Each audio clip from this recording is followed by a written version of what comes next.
Holy fuck. Yeah? Yeah, 60 within like a second.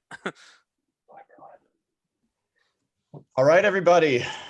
Welcome to an emergency episode of Real Hawk Talk. I am Brian Nemhauser at Hawk Blogger on Twitter.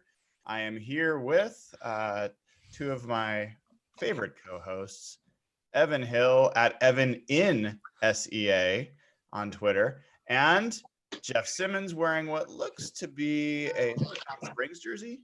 Oh, that Joey Galloway jersey. Very solid, very solid. At Real Jeff Simmons on Twitter. So the draft completed. We'll definitely talk a little bit about that. We've been talking about the draft every day during the draft. We have some thoughts there.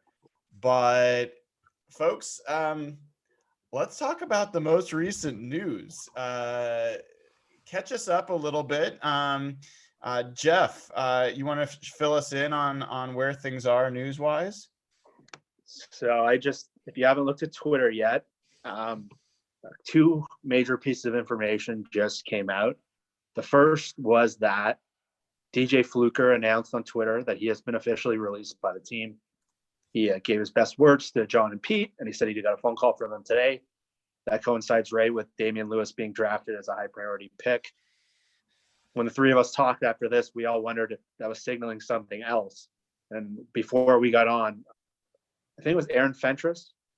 Yep. The Athletic is now reporting as well that Justin Britt, the center, is also going to be released. And we've spent all offseason speculating that decision.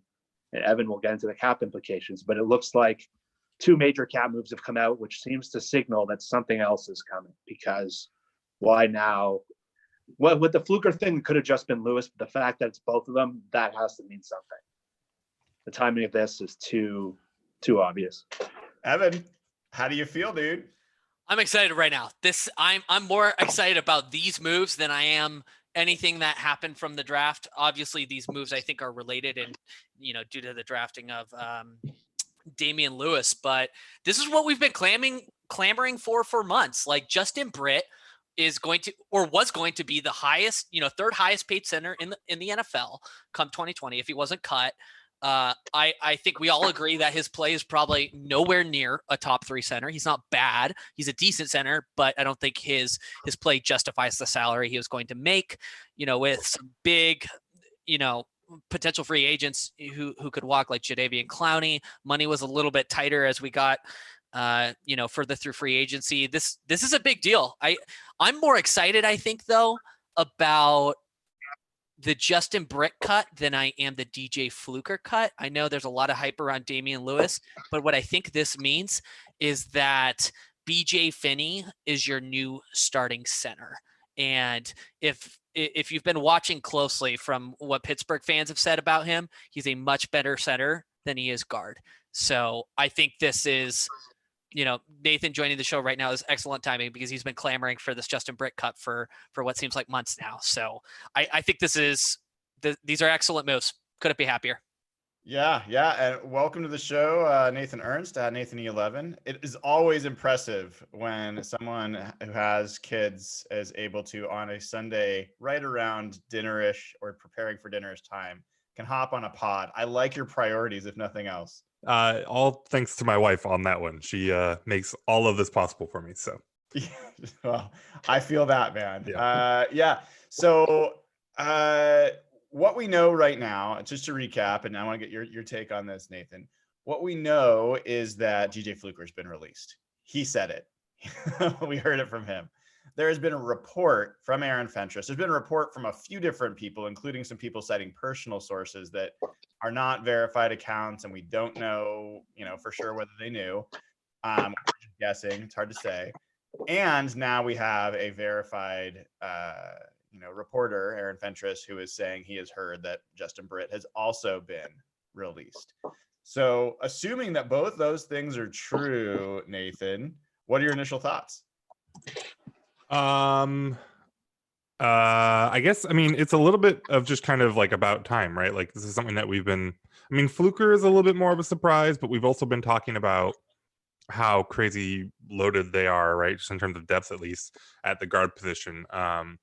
So it's not crazy to see him get cut. And then, Britt, we've been talking about this for a while. They signed Finney, it seemed to indicate he was on the way out. And so now the big question is just why now? What do they need to do these moves for right now? What's changed? And I think the obvious speculation is Clowney or maybe Griffin. Yeah. So, I mean, let's I want to get right into speculation on that front too. I think there's also worth talking about who else might be on this chopping block.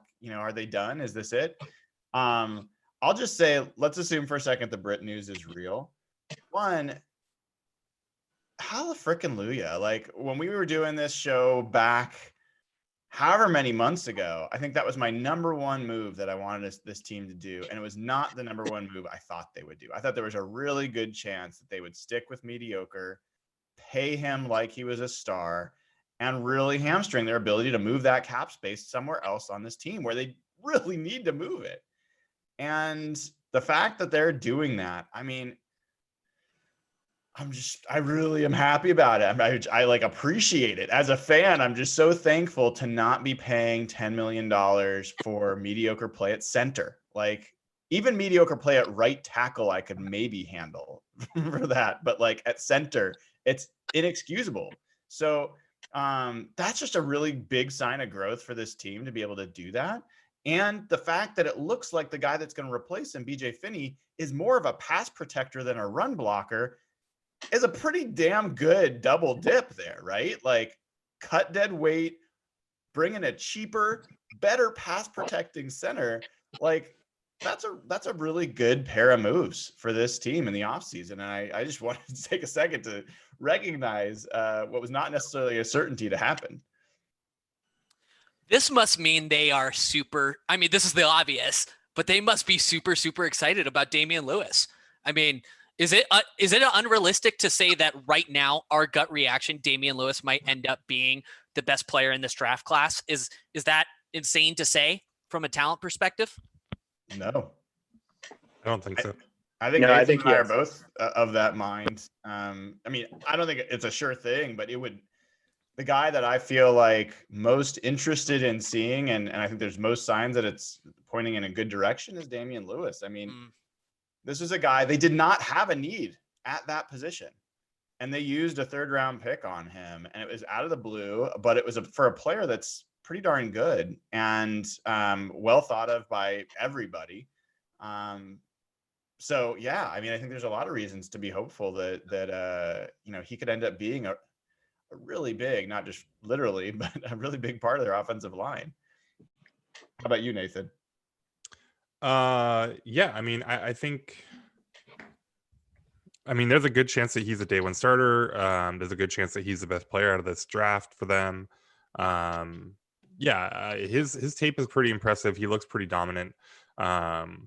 So yeah, I would not like shy anyone away from having, fairly high expectations for him right now. Can we go through the cap implications real quick? Yes, to tell people where we're at. So yes. The Justin Britt move, we don't know the exact status of his health.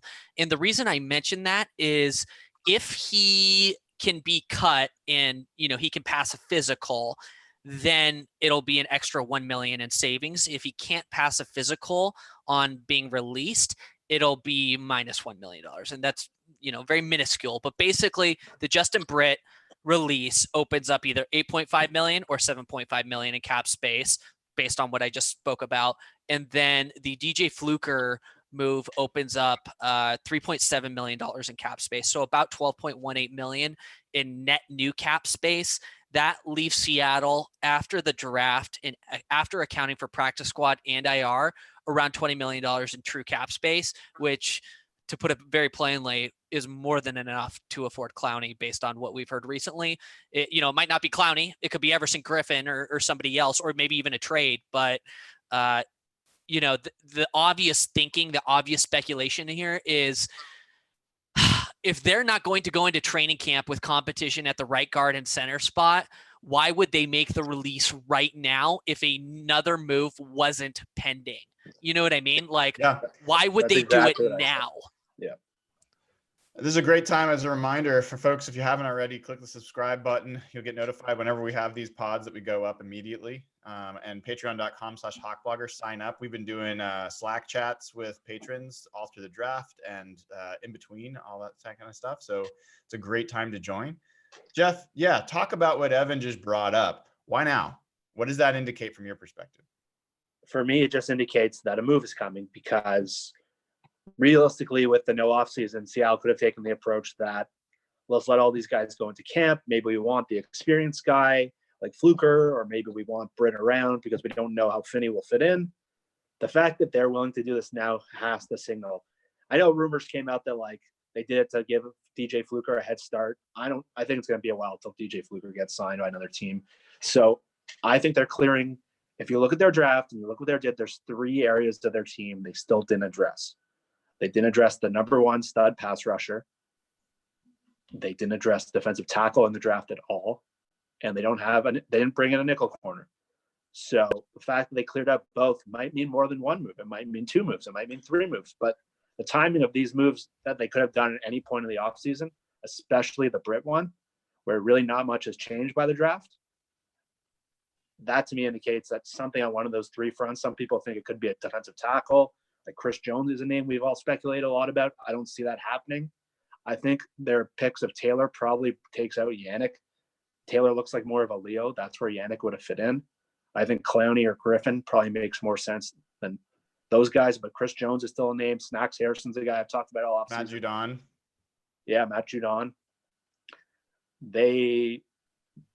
There's room now to do 3 things. Let's talk about those guys for a second, because I mean we're gonna go through a bunch of this. But did the Chiefs, if someone could do this, if Jeff, if you can pull up the Chiefs draft class, Nathan, if you can pull up the Ravens draft class, and Evan, if you can pull up the Jaguars draft class, let's take a look to see if they made moves, if they added players that would potentially make them more capable or more willing to move on from any of those 3 franchise guys that have been rumored. I mean, everyone's going to talk about Clowney.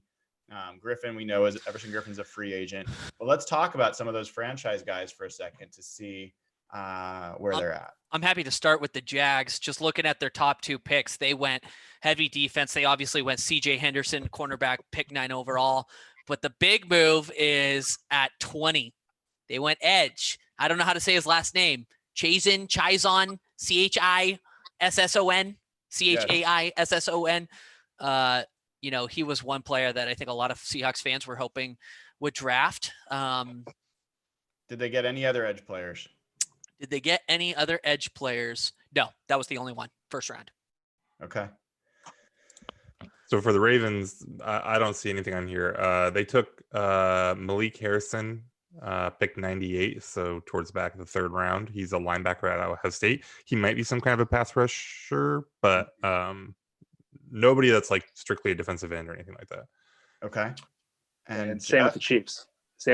No defensive lineman drafted. Their first two of the first 3 picks were on offense, and they took a linebacker with their 2nd pick. So nothing to indicate they're willing to move on there. Well, so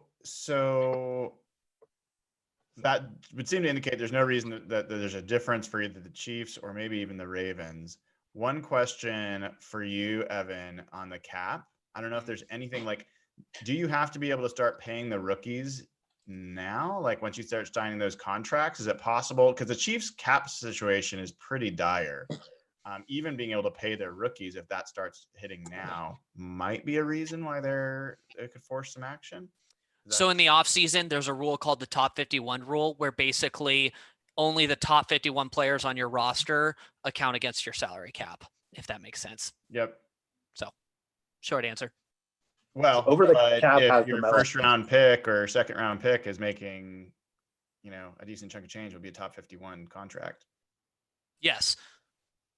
But I guess I don't see your question. Are you saying is it possible that the Chiefs are going to be forced to clear cap room because the draft just completed and they're going to have to pay their 1st, 2nd round picks? That's a really good question.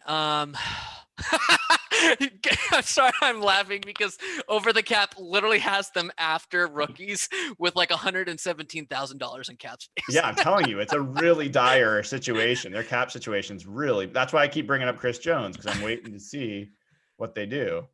Do they have to do anything right this second? No. Will they have to do something? Yes. Yeah. So, but there's nothing right now necessarily that would drive that. Not this second. That's what I was checking on. So, maybe a little bit of a reason for Jacksonville to be more moved on. Although their general manager said there's very little option for Ngakoue. We're happy to have him when he comes back. I mean, that was his quote kind of before the draft. So, basically saying, they're not moving him, or indicating that, and also saying that they did not receive any trade offers for him, which we don't know if that's true or not. But it doesn't seem like there's any smoke around the 3 franchise guys. So that does seem to indicate more that Clowney and Griffin could be the guys. Or Clowney or Griffin. How cool would it be if it was both? But there is a deadline, or there's a moment happening tomorrow. Am I right? 1 p.m. I think Pacific or Eastern time. I can't remember which. Pacific. 1 p.m. Pacific time. Who wants to talk about what that deadline is and what it means? Or that milestone, I should say. So basically, any signings that happen after 1 p.m. Pacific time tomorrow don't count against your comp pick formula calculation. So if, let's say, the Titans sign Clowney tomorrow, he will not count against, any players that the Titans had leave. For example, Jack Conklin signed with the Browns for like $14 million a year or something like that. They'll get like a 3rd or 4th round comp pick for that in the next year's draft. Signing Clowney after 1 p.m. Pacific time tomorrow would make it so that it wouldn't offset that comp pick, if that makes sense. Yeah, so I think the easier way to think about that is the 1 p.m. milestone tomorrow is meaningful for the Titans, not for the Seahawks, in terms of Jadeveon Clowney. Correct. Yes. So what that means is if you're signing someone else's free agent, like the Titans would be for Jadeveon Clowney, it would not count against the comp pick formula for the Titans. Has no impact on the Clowney situation for the Seahawks, other than if Clowney's waiting for that moment to happen to see if he can get a better contract offer from someone else. And if he doesn't, then he'll be ready to sign the Seahawks offer. That's the only thing that it means of significance in my mind. Does that track for you guys? 100% agreed with you. And I'm sorry to jump in here real quick, because what's going to happen is he'll probably get an increased offer from the Titans or some other random team around 1 p.m. Pacific time. Now that it's not going to affect the comp pick calculations. What will happen, or what I think would happen, was Clowney gets an offer. He goes back to John Schneider and says, hey, I just got this offer. Are you willing to match? And if you're willing to match, I'll stay in Seattle. So I sure it's not a firm deadline, but it could absolutely spur some action. Yeah, I mean, is there anything of so the significance for Everson Griffin would be that for Seattle is that the Seahawks could sign Everson Griffin without it counting against the comp formula. Well, I don't think it matters though, because I think they're already not getting any comp picks the way that it is now. Well, wasn't he cut? So if he was cut, was he cut? Who? Everson Griffin? Or am I No, I think he voided. I thought it was just the end of his contract. He voided his contract. Okay, got it. So that does impact Seattle then. It does, but that only impacts them if they were due to get any comp picks. And I don't think they are. They've brought in a lot of outside guys. Yeah, you're right, because Clowney's not going to sign before 1 Pacific. Okay, got it. Yeah. So I mean, the logic I'm seeing is do we all agree they're clearing cap space to make a move? Yes. It would go against every grain of my soul. Like, why would they do it right now? This is an organization that chants, always compete in every moment of their life. Like, right guard, that was going to be kind of an exciting competition in training camp. I was kind of excited about that. Obviously, that's not going to happen now, but I don't even buy Bob. I don't know if you guys saw the Bob Condotta tweet within the last 30 minutes that said they're releasing DJ Fluker early to let him get a head start on signing with a team. Bullshit. no offense to Bob, I just don't buy. I just don't buy it. Like, are you kidding me? Like, they don't need that extra money in cap space. They don't. And that would only make sense if it was just Fluker. The fact that Britt's there too, I think that eliminates the whole thing. Exactly. Yeah, I will say more about that, Jeff. I see it the same way. Say why. Well, they could have, if I saw Bob's tweet too, and my BS rater was definitely up, but if they just cut Fluker, they could have just been read the same thing the same way as us. They didn't expect to get Damian Lewis in the draft. That came out of left field. He's a guy they can see competing for a starting job. They know Fluker's only got 1 year left. They can let him go now. But the fact that it's tied to Britt, where nothing in the draft changed his status at all, and the fact they're also taking out Fluker doesn't mean that the addition of Lewis. So really nothing's changed. They brought in Finney. They have Posick. They have Hunt. Nothing's changed on Britt's front. The fact that it's both of them indicates that they need money to do something else. And they've added a lot of bodies at Leo. They were comfortable talking Mayo at that spot. They were comfortable. They said Daryl Taylor that's at Leo. That other spot on the defensive line where Clowney or Griffin could play, that's unfilled. Defensive tackle, unfilled. Nickel corner, unfilled. Pete also seemed to indicate another move might have been coming there too yesterday. Well, yeah. We'll get to. I mean, I think that there's reason to think. Wait, what are you going to say, Nathan? No, I think that's interesting. We're all thinking about Clowney, but what if it is a nickelback, or some kind of a DB situation? Well, yeah. We might as well talk about that. I mean, I think the three possible places. I think Jeff might have been the one that said it. I think nickel corner, defensive tackle, and defensive end, right? Those are the three places where they have clear needs and could be adding. Are there any others that I'm missing? No, I mean, they don't really have their wide receiver situation is kind of pretty top heavy, but they're not like making any big splash moves there. Yeah. And they had plenty of opportunities to do something with that in the draft if they wanted to. And yeah, on the cheap. Jokes aside, I don't think any of us think that they're going to go get Leonard Fournette or something like that, right? Oh, God. Right? Please, no. I mean, come on. You really think? I don't think that they're going to. I don't, but I can hear in your voice that like they almost certainly won't, right? Like you're almost asking for reassurance as much as you are stating it. Like, we all know it's not. Is it like 90? It's 90% not likely, but like it's not 100% not likely. I'm seeking for reassurance primarily that you guys don't think that badly of them, that they would go and do that. I don't think that's what's happening. Let me put it this way: they wouldn't trade for him, but if they released him, the Jags released him. Oh, you sure as hell bet Leonard Fournette is on a plane to Seattle the next day. Zero doubt in my mind. Leonard, yeah. Wait, how do you say his name? Leonard. Oh, I didn't know. I'm already mispronouncing his name. Oh, that's bad news, folks. It's a bad omen. Oh, He's on his way to Seattle if Evan's mispronouncing his name. So back to the likelies. We've got defensive end, we've got defensive tackle, and we've got nickel. I will tell you, I started looking last night and I was like, wait a second. There is a diamond in the rough, at least a small one, waiting out there at nickel corner. When I went and looked at who's available, Darqueze Dennard has been a nickel for the Bengals and done pretty well in that spot. In fact, PFF was hyping him up, trying to say that he should go to the Redskins, and he ended up signing pretty early in free agency, March 17th, with the Jacksonville Jaguars. And the deal, this is the important part, the deal for Dennard, 3 years, $13.5 million, $6 million guaranteed. That's not a big deal, right?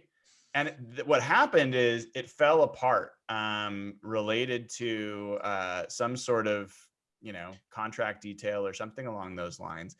And then I think all the COVID stuff happened. He hasn't been able to make any visits or do anything. If the Seahawks want him and he's still available, that's him plus somebody else. They certainly did not need to make these moves to have cap space to sign Darqueze Dennard. Other nickel corner that could be of interest, again, not super expensive, Tramon Williams, 37 years old.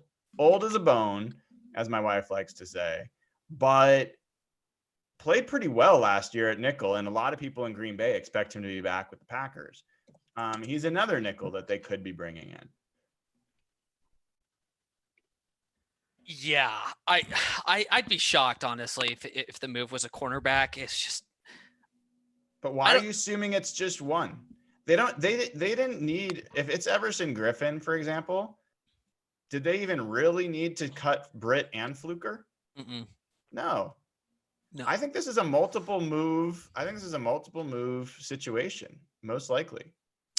Who asked a Justin Britt question that was like a few days ago? It was some reporter, and John Schneider like completely sidestepped the question. Do you guys remember who that was? Was it Joe Fan? Maybe it was Kandata. It's just interesting to think about that in retrospect the past few days, but it should be multiple moves to answer your question, Brian. Like there's they have the cap space. Why not reload this defense? Why not add a nickel corner?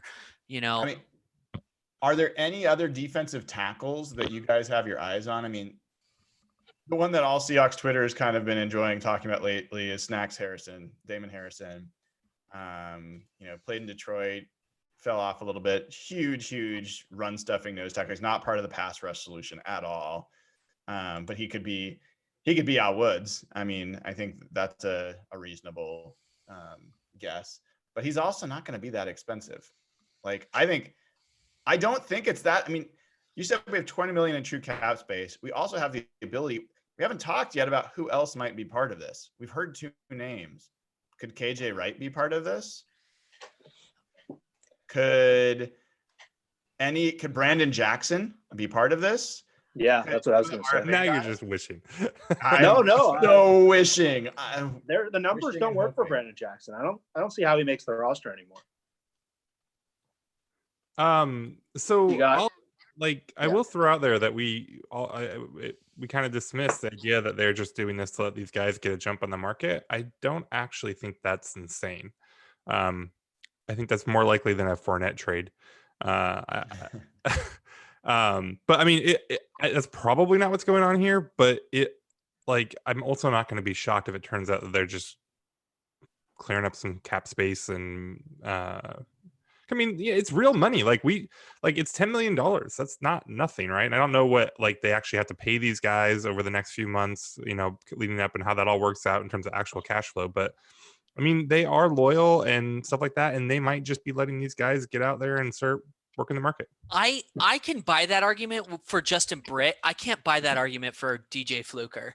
Like, Damian Lewis is an unproven, NFL player. Of course, we have very high hopes for him, but who do we have behind Fluker at right guard? Is it just Phil Haynes? Jamarco Jones Jones, I guess. And Warmack. Warmack, if they like him. I mean, isn't Fluker still in the top echelon of those right guards? Like, you would think. No, I don't think. I think that's the thing. Fluker's. I don't think he was particularly good last year, and he's injured all the time. So they might just. I guess what I have a hard time believing is you truly believe he had a 0% shot to win that right guard position. No. Why else? Why would they cut him then? You know what I mean? If they're not making a move. Do you see what I'm saying? I mean, they might literally just be done with him. I think it's not crazy to think that he had a 0% chance. That they just knew that they were not going to keep him. Or that they were willing to gamble. Because the other thing is they brought back Upati too, right? And so, I mean, again, I'm not saying this is probably the case, but it's not crazy. This could start the whole clowning thing where we're all refreshing Twitter every 5 minutes, and a week later nothing's happened. Yeah. Well, I mean, that's the thing. I mean, I guess I just don't. The Seahawks, just based on their track record, have they released vets in the past to give them a head start on free agency? Sure. So to me, it makes sense from a Fluker perspective because they just drafted a guard that's going to come in and they feel really good about him. And they've also signed a bunch of other guards. So that makes some sense. The Britt thing makes no sense to me. There's no reason they had to do that right now. They didn't just get someone new. They could have done this days ago. They could have done this weeks from now, unless there's some sort of roster bonus that he's due coming up in the next week or two, like there's no reason. So the only reason you cut two guys on the same day is you're clearing space for something. And if you're clearing space of over $10 million, like that's not, and you already had space, you're not clearing that for one guy. They're not going to go, we already know they're not going to pay Clowney 20 million or 17 million. Their last offer from all reports is like 13 to 14 million a year. Right. And I think it's highly unlikely to expect he's going to get more than that.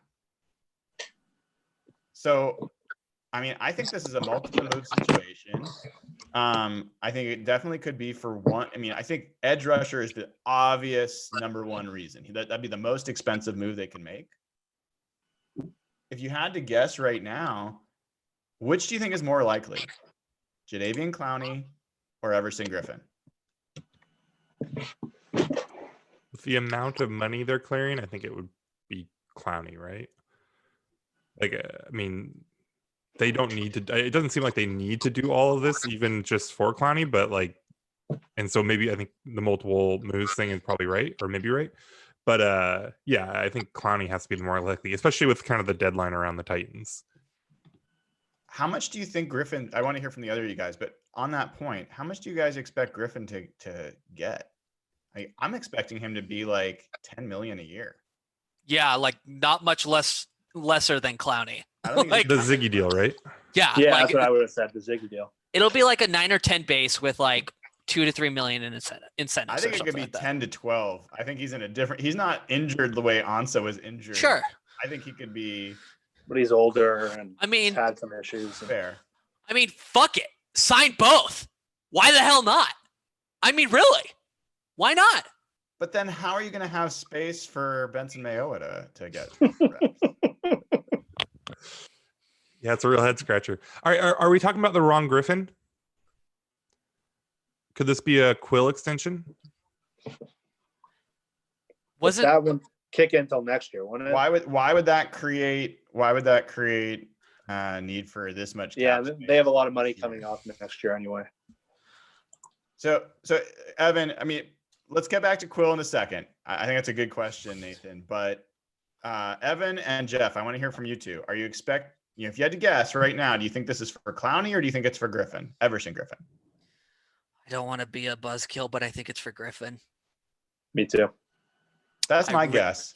When I really John was don't. talking about Clowney yesterday, he kept talking in the past tense, and he just looked shell-shocked both times. It's like that pre-draft interview. You guys saw that? Did you see him yesterday too? No, I didn't. But was he just Same a thing. somber? Yeah. Someone brought it up again. He just looked so mad. Yeah. He basically said it was nobody's fault. But yeah, I don't know.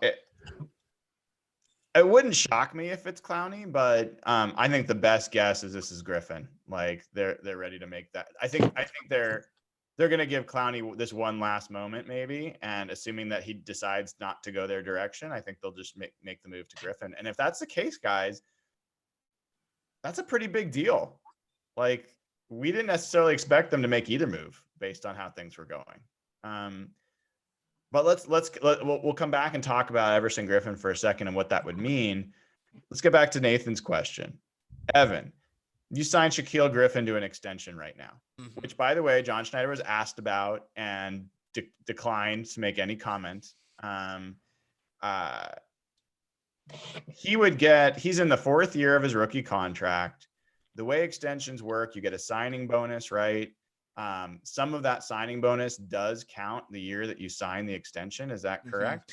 Yeah. So let me break down this situation very simply for you guys. So the difference with extensions for rookies is pretty much anybody who was drafted below the first round is going to have smaller cap hits just because their contracts are smaller. So for example, Shaquille Griffin's 2020 cap hit is $2.3 million.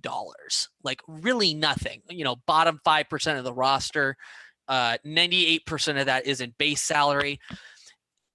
Basically what I'm trying to say is in a new deal, he's going to get some signing bonus that is like let's just say 16 million over 4 years or something like that, that would automatically, so that signing bonus is evenly prorated over the life of the contract. So 16 divided by 4 is $4 million per year. So what I'm trying to say is that very small cap hit is going to increase. The only way you can decrease a cap hit in an extension year for a player during an extension is if they're already a veteran and making a ton of money.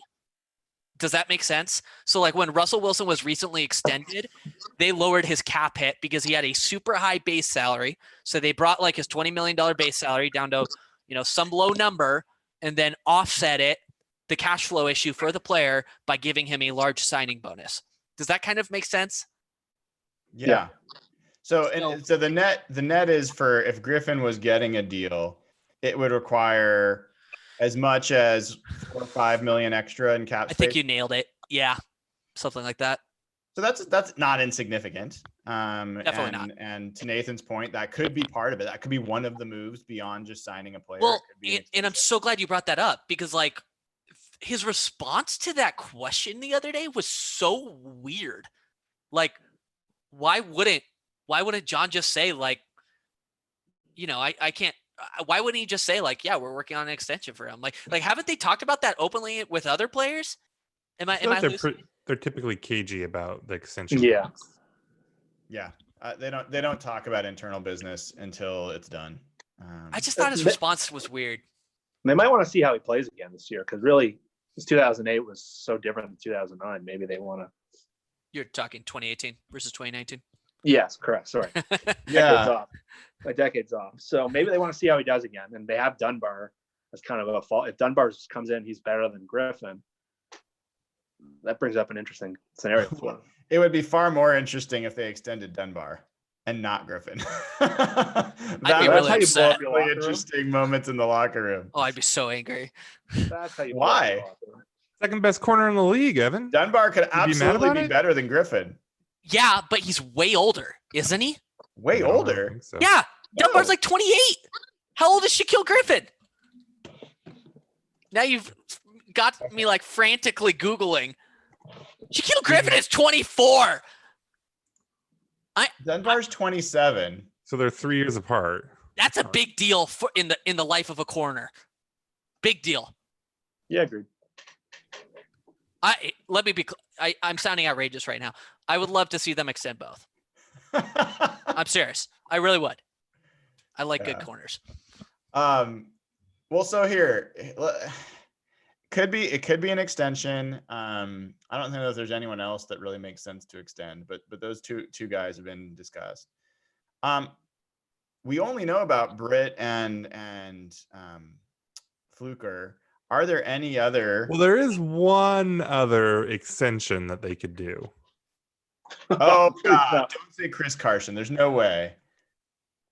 No way. It is. They could do it. They would not extend an injured player. There's no way. Do you think it's more likely that they trade for Leonard Fournette or than Chris Carson? Fucker. I think it is highly unlikely to extend an injured player. I've never seen that done. But you're not wrong for bringing it up. You're not. We all have that fear in the back of our heads. So I mean, KJ Wright's the other one that's come up a fair amount. If they were to cut KJ Wright, you're basically saying either Cody Barton or Jordan Brooks is starting this year, right?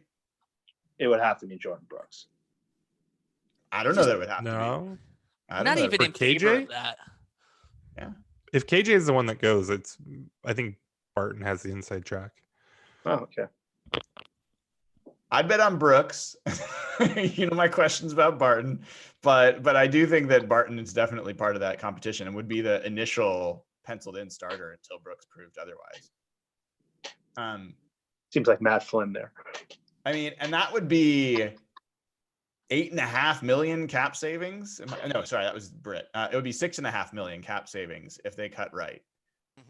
They don't seem to need that much cap space. The only thing they could do is, I mean, they could net that cap space and just roll it over to the next year. But I don't think that benefit is worth it in hindsight of how Like KJ Wright probably had the best year of his career last year. He really did. Like he was I don't insane. think it was the best year of his career. He had some of his best numbers, but no. Like I don't think that's that hot of a take. He was it's a really good debatable last year. take. I will give you that. But from my in terms of being in his prime and the types of plays he was able to make when he was younger versus the types of Sure. plays he made last year, I can't go there with you. But you're not the only one that feels that way. Yeah, I just think relative to his play last year, like he might be worth keeping. Well, yeah, and there's other guys. I mean, the other guys that are worth talking about that, I mean, a lot of the RFAs we talked about. That's Brandon what I was about that to would be say. $2 million. That's not nothing. Hollister. What's that? Hollister. Hollister's 3.3 million that you would gain from letting him go. They certainly don't need him right now. So that's another one that seems like, and if you did Hollister and Jackson, there's your Quill extension money if you needed it. So, anyways, other moves they could make. Yeah, I have a question for you guys. Yeah. Is Bradley McDougald safe? No. They save over $4 million by cutting him. It depends. Safety other than Diggs and Blake. Yeah, I think he is. They don't have the numbers there. I don't think they have other options unless they decide Amadi's a safety, which he played a little bit in camp, but I don't think that's his role. If they don't like McDougall's knee situation, though, that would be the thing. Because I mean, he seemed to decline quite a bit physically last year. We also have another star safety, Delano Hill. He's pretty good. So, And a lot of people have been speculating that if they're doing something schematically different, maybe it's a 3 safety look in nickel. Well, I'm looking at which safeties are available in free agent. There are some decent safeties still available. Rashad Jones is not a bad safety. He's older, but he's not bad. Tony Jefferson, not the worst safety in the world. Eric Reed, who, do you guys think this could be Chris Jones? Let me Is put that it this unheard way. of? Let me put it this way. That would be the firecracker move. Like that would be like, you get Chris Jones, I would be 1.5 times more excited than if they signed Clowney. Oh, strong agree. Strong agree. Strong agree. I'd be on the fucking hype train. Yeah, because that Kidding changes me? The train's already kind of moving for you, Evan. I've seen it start to happen. It's not quite at full. It depends what they do next. It depends what they do The next. wheels are starting to turn a little bit. What can I say? They're doing smart things, and smart things arouse me. So I'm getting hope. I'm getting hope here. I hear you, dude. What were you gonna say, Mr. Nathan Ernst? You seemed like you were about to say something about Chris Jones and thought better of it. No. I mean, he does make sense though, right? Because this is a one move thing, like you're saying, they're opening up a ton of space here. I don't know if it gets them quite to Chris Jones money, but if it is just a single move, they would have to do these things for Jones. So that maybe kind of makes you think maybe it is Jones. I don't know. Yeah, I mean, it's a good point that if it's a one move thing, Chris Jones or Ngakoue would be the two guys, because both of those guys are not going to be acquired and then just signing their tender. They're going to be signing an extension. I just don't see Yannick. The way they were talking about Taylor, they don't play 2 Leos. Yeah, but guys, Taylor is a rookie. Frank Clark. I know, but they just traded up in the draft. Rotated in. I don't think that. I don't know. Are you going to pay $20 million Taylor a is going to year be a starting player? Sorry, Jeff. What were you saying? I just don't see them paying $20 million a year to block the guy you just traded up for in the draft. Fair. You're not wrong. Fair. I think that's a fair take. And they also were pretty clear in their press conferences that they're not really into paying big money to outside free agents. So I don't think they've paid a pass rusher that kind of change yet, right? Like The highest they went with for Frank Clark. Yeah, the highest they went with was Michael Bennett at like 13 a year, something like that, right? I don't know if Bennett ever got over 10, did he? I With thought the he got Seahawks? 339 with us before being traded to the Eagles, Maybe you're right. or He got three. he got two different deals. It was like Yeah. 336 or something like that. Yeah. Well, interesting. So, all right. So we all, other than Nathan, think it's probably Griffin. I think, would you be more excited if it was Clowney or Griffin? Oh, Clowney for sure. Clowney? Everybody? Clowney. Definitely. Agreed. If it is Clowney, well, let me ask you this. What is your grade for the Seahawks offseason right now, including the Britt and Fluker moves, without knowing what the corresponding move is? What is your grade for the Seahawks offseason right now, after a complete draft, after most of free agency? I'd give him like a B. Cautiously hopeful. I'm still Quinton- down in the D plus range. Oof, really? Yeah. I mean, it was just an offseason where they had a ton of opportunity and they didn't do anything bad. They did mostly fine things, right? Smart things, and that's good. But I don't think that they've maximized this offseason at all. I think they had an opportunity to go from a very good team to a great team, and as of right now, they haven't done that. But Jeff, go ahead, Evan. I have No, to good fight Nathan on this. So Nathan, you're a passing lover. You're a notorious passing lover. Okay. Sure. The Seahawks paid a 5th round pick for the second best corner in 2019. A 27-year-old corner, one of the best in the NFL. Is that not a major acquisition that like gets you stoked? Because that's what makes me give them a B. And I would be in the D range. I honestly believe the Quinton Dunbar move is the justification for that difference there. Like, do you not think? I'm going to pause you guys for a second. We've got some folks very excitedly posting that Justin Britt has posted a peace sign on his Instagram story. Ooh. So just want to share the news that's breaking as it's breaking. While you guys are looking at that, Jeff, I guess my grade for the Seahawks after a completed draft for the offseason to this point with the Britt move, I would say I'm at a C. And the reason I'm at a C is similar to where Nathan is. I think he's just a little bit of a harder grader than me. I think that this offseason set up perfectly for them to be able to address their biggest need, which was pass rush. And I think that they, to this point, have done a really poor job of doing that. I think I like the Benson Mayowa and Bruce Irvin pickups as additional depth and rotation. I think that's exactly the kind of guys to get, but they're missing an alpha. And so to me, they're a C, with where they are right now. Where are you? I would go C plus. Similar reasons to what you guys said all across the board. I love the Dunbar move. The draft has actually been growing on me a little more the more I think about it. There's a lot of more upside that guys I'm excited about.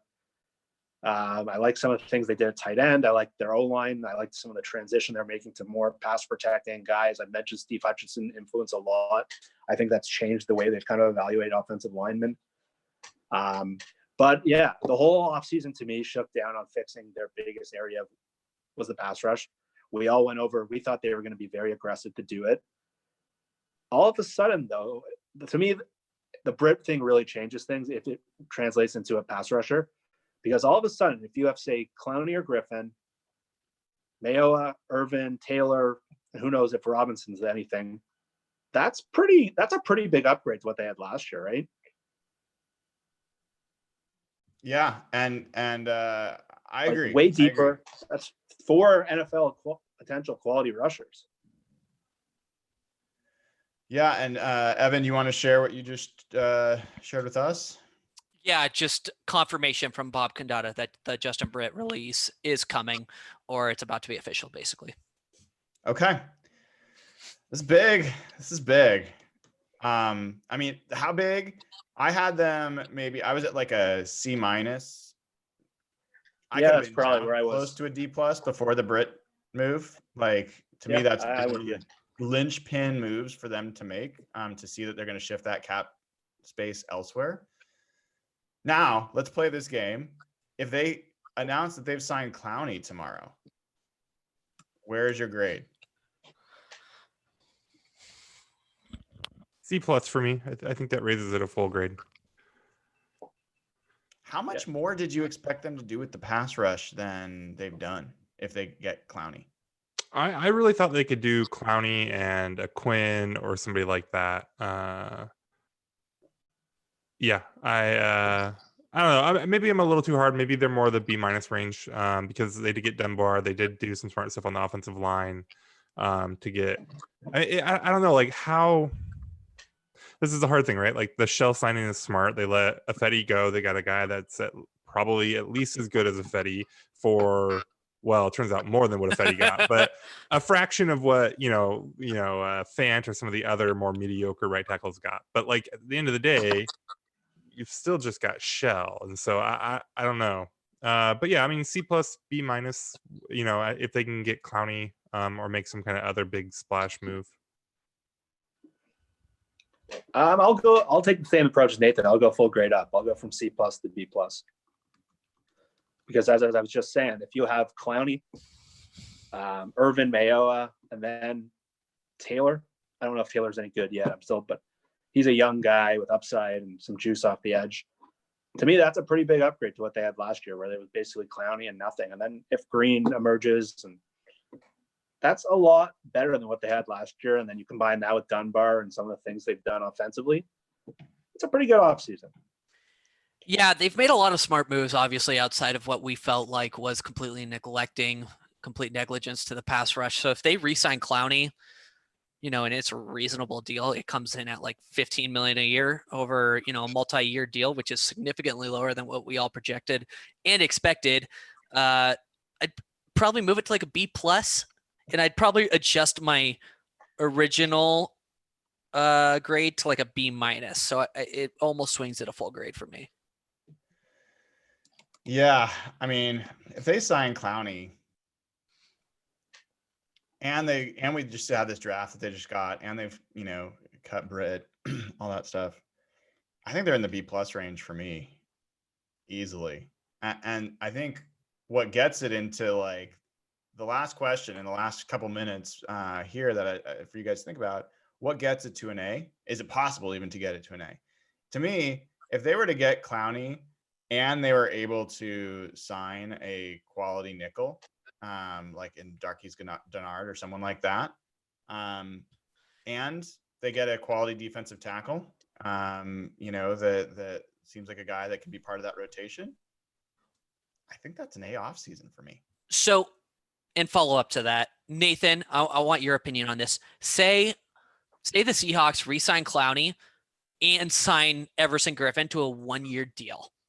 Okay, and that all happens in the next 2 weeks. Those are the only remaining moves that happen. Where would you grade Seattle? B plus, something like that, Okay. right in there. I mean, they don't have a nickel corner. Like that is still a massive concern. Like that is something that they've completely neglected, and that didn't go great for them last year. So to me, I think to get up to an A, they do need to do something to address that position, whether it's Denard or something else.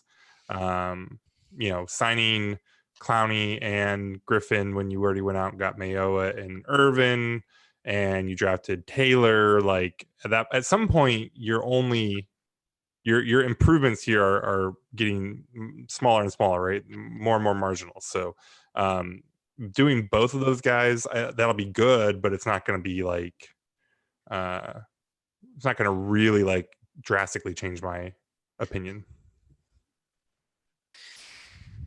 Yeah. I mean, regardless, though, taking us away from the speculation front, I think this offensive line has the potential, and I might regret these words, has the potential to be the best offensive line Russell Wilson has had in his NFL career. The best pass protecting offensive line, I think that's a real shot. Yes. I mean, depends on Dwayne Brown. Yeah. I mean, you've had The best one they've had is probably back in the Super Bowl days when they had Max Unger, and they had Brendan Giacomini, Yes. who was challenged but was a lot better than Ifedi, and they had Okung, who was good but not as good as Dwayne Brown, in my opinion, when Dwayne Brown's playing well. But those lines also had like Paul McQuiston and like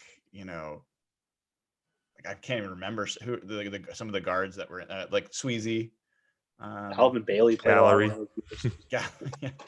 So yeah, I mean, I think this definitely looks like it could be the best interior line that Russell's ever had. Is that at least fair?